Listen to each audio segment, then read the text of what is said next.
What is going on, guys? Jack here and welcome back to another episode of the Portsmouth career mode series. This is episode number 99, guys, and we are going to start today's episode off by seeing there the Brit Aston Belonga. In the last episode he did get injured. He will be out for 5 days, unfortunately, and that will be a real shame because he's a really good backup striker, a real impact sub. If things aren't going right in matches, I can just bring him off the bench and he will do the work for me. But the first game in today's episode will be against West Ham United in the Premier League. But before we do get into anything, guys, I want to thank you guys for all the support that you did give on the last episode. We managed to get over 50 likes, and if we do the same on this video, guys, that would be greatly appreciated. But seriously, guys, in the last video that I put on my channel, which of course was the Hakim Mastor player review video, we managed to get over 2,000 views in only one day. Over 2,000 views on one video. That is insane, honestly. I think that's almost a record for the most amount of views that I've got in the shortest amount of time on a video. Honestly, it's unbelievable, guys. Obviously, you want to see more player reviews, judging by that response on that Hakim Mastor one. So let me know in the comments down below, guys. Would you like to see more player reviews? And if you do want to see more player reviews as kind of a side series on this channel, then of course do let me know what players I should review in the comments down below. There are a lot of players that have been added to the latest career mode update, and maybe I could do some of them, or maybe I should do some players that a lot of people haven't reviewed yet. Either way, guys, you can let me know down in the comments section below. And also, whilst you're at it, for episode 100, which will be in the next episode, should I do a live commentary or should I do a post commentary? I'm not giving anything away as to what I'm going to be doing for that video, but it's going to be a very special one, as of course we have done 100 episodes in this series. It's got to be something special. It's a massive milestone in the series, and I can't thank you guys enough for all the support that you have shown on that series. Should I do a live com or should I do a post commentary? You guys can let me know down in the comments below. Whichever one you prefer, I'll do that and get that done for you guys in the next coming days. But yeah, apart from that, let's get into this game and into the video, really, because I haven't actually talked about the game. This game being the game against West Ham United, and it certainly took a while before we got the first goal in the game. Jordan Ibe there found in acres of space, and of course he's going to tuck that one away every single day of the week. I have been dousing his finishing as of recent. He's missed a few sitters, but it's good that he's managed to get another goal, and his 16th goal now in the Barclays Premier League, making him the tied top scorer with Edinson Cavani. So really heating up for the top scorer spot, and it will be interesting to see who ends up being the top scorer at the end of it. Valencia went close there with an opportunity, but then it would be the 90th minute, and it would be Jordan Ibe getting on the ball, somehow still keeps hold of the ball. Look at that.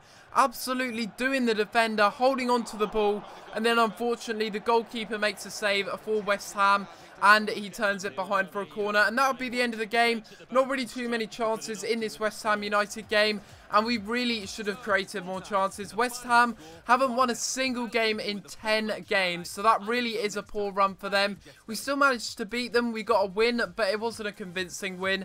I think as they are bottom of the table, we should be doing a bit better. And I wouldn't have been too upset if they would have got a win, to be honest, because they're West Ham. You can't be doing that to them.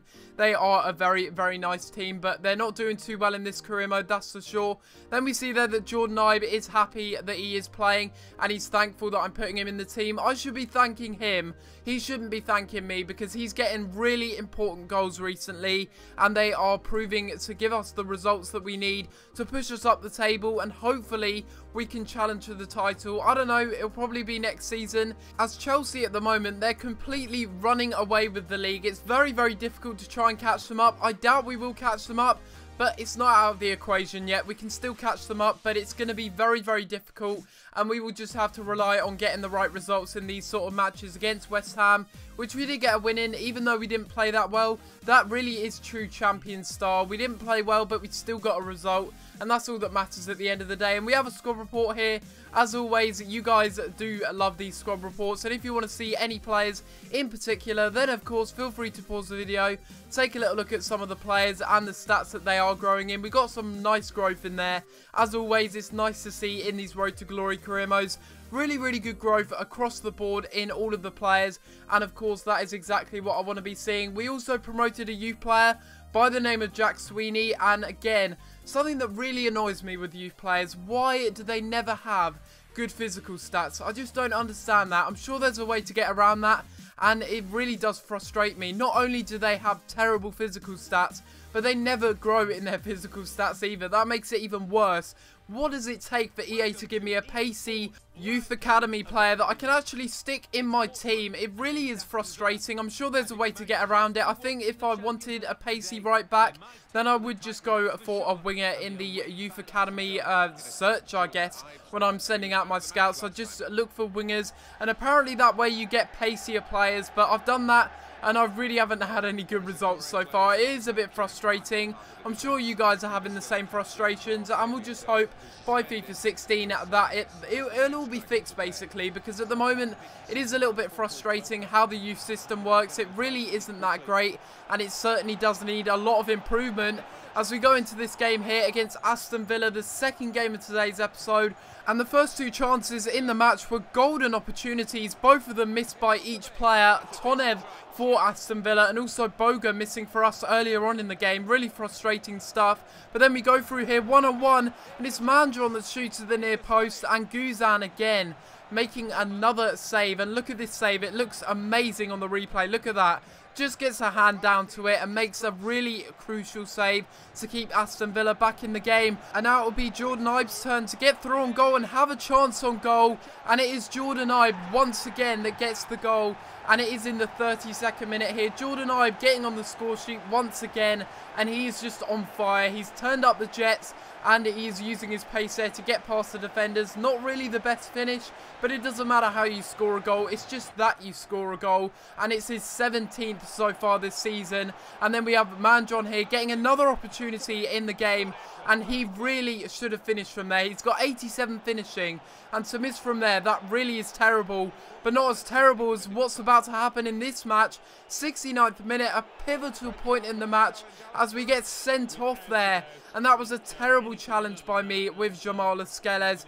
A very, very bad challenge. Will that put our position in jeopardy in this match? We'll just have to wait and see. We get a corner here in the 78th minute. We're going to cross this one in and play it short. And it is Mandron making up for his mistake, missing earlier on in the game. And he does score there with his head very nicely from the corner. And that corner technique seems to work a lot more often than not. Haven't tried it for a while, thought I'd give it a go, and it certainly worked there. Playing it short, then crossing it into the middle, and Mandron gets on the end of that, gets the goal, and gets his 13th goal in the Premier League so far.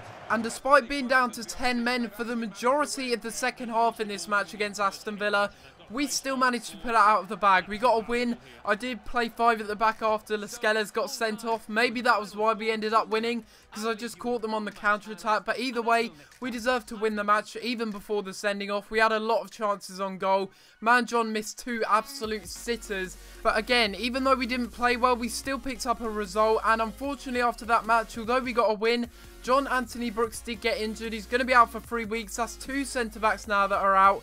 One with the suspension in Lascelles, and also Anthony Brooks. He's now got an injury, and we are also going to give Ross Wild a contract extension. He is asking for an increase in his wages, and as he only wanted £2 grand extra, I thought, why not give him a contract? And he will actually be playing in this match against Crystal Palace, which will be a very rotated side. And I don't even know why John Anthony Brooks got injured. I don't know how he got injured, when he got injured. He seemed absolutely fine throughout the match. But looking at Crystal Palace's lineup, looks like they're having some problems with fitness as well, because that is certainly not their strongest side, and neither is ours. We've got a lot of players in there, such as Wild coming in, and a completely new attacking line. This time it's going to be Malpay and Aston Bolonga up front, because Jordan Ibe, honestly, the Mandron Ibe combination up front, they were certainly tired after that last match. What on earth did I do there with Yedlin? I have no idea. That was absolutely terrible. We should have done a lot better with that, and that really set the tone for the match, because we weren't getting too many chances on goal. But we would luckily get a goal in the 66th minute. I did take off Malpay and I did bring on Jordan Ibe, and that really did seem to work, because Aston Bolonga does end up getting a goal. A very easy goal, and to be honest, he almost missed the opportunity on goal. I don't know how Jordan Ibe kept the ball. Once again, Jordan Ibe with his trickery, with his skills. Look at this, he just keeps hold of the ball, somehow keeps it in. Then he finds Aston Bolonga, and of course he's going to tuck that one away. Second goal in the Premier League since we bought him in January. January, and he's certainly been a lot more impressive than Maupay has. Let's just put it that way, to be honest, because Maupay, he really hasn't improved that much. He hasn't been doing too well, and we got a brilliant opportunity there with Bigaramana. Should I have passed it across goal once again? I don't know. That's up for debate. But then we get another opportunity here. Jordan Ibe, not really the best through ball in the world, but Manjon does what he does best.